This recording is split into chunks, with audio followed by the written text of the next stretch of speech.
Hey, I'm Mike, and this is Vid News. Now, we've just received some more word on the new 6D, the long-awaited DSLR. So what's the fuss about the 6D?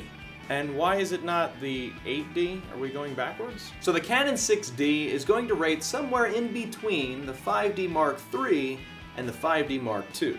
Now, there are a few new spiffy features that comes with this camera. Now, the most exciting feature of all is that this camera comes with a full-frame CMOS sensor. So any of you with the 7D, the 60D, or the TI series will be able to take full advantage of your lenses. No more cropping! Now, you photographers are going to be psyched to know that this camera can record at 20.2 megapixels. I can't wait till we can say the same thing about video mode one day. Yep, this camera can record video at 80K! And it can record at 50,000 frames per second. Now, the body style is a lot closer to the 60D than to the 7D. The overall shape of the body, but also the layout of the buttons too. Now, the 6D also comes with a 3-inch clear view high-resolution LCD. So sad news for your 60D users, the LCD doesn't swivel anymore. So, the good news for you 5D Mark II and 7D users, the LCD doesn't move.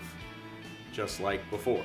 This camera also comes equipped with the Digit 5 image processor. Now, data can be transferred 17 times faster than Digit 4. So one of the new features on this processor includes better algorithms, therefore reducing noise on higher ISOs. And since this processor is 17 times faster, it can obtain optimal quality during continuous shooting. The other camera that supports this processor is the Rebel 4 Ti.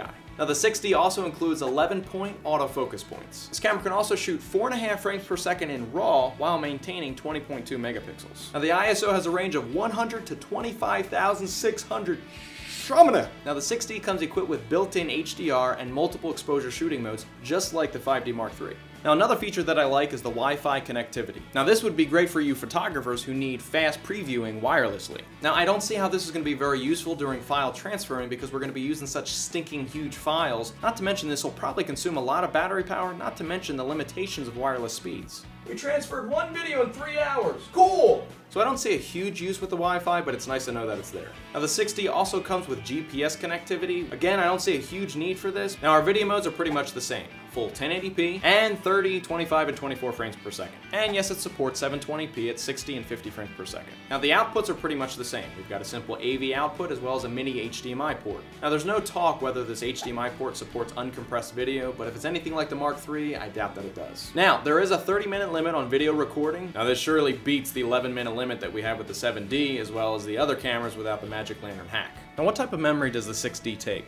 Sadly, for the 5D Mark III, Mark II, and 7D users, it uses SD, SDHC, and SDXC. Luckily for you 60D and TI series users, you won't have to buy any more memory sticks. So what's the new price for this image recording wonder? Now, the price for just the body? $2,100. So when can you buy one of these things? Now, the 6D is due for release in October of 2012. Next month. So is this camera going to be worth upgrading to? Absolutely! Why? Do tell. So other than the body being a little bit different, the 6D is going to surpass any Canon crop sensor camera. Now, we already know this camera comes with the Digit 5 processor. So this means that the image quality is going to be better than the 5D Mark II. Now, of course, it's probably not going to match the 5D Mark III, but it's going to be the closest out of the bunch. Now, I am concerned about the body. It doesn't seem as durable as the 5D Mark II or III or the 7D. But that's just another reason why we need to take extra care of our gear. So, that about wraps it up for today. If you like what you saw or got a kick out of it, go ahead and subscribe. Click right here. Click it, don't brick it, or break it. Again, I'm Mike, and this is Vid News.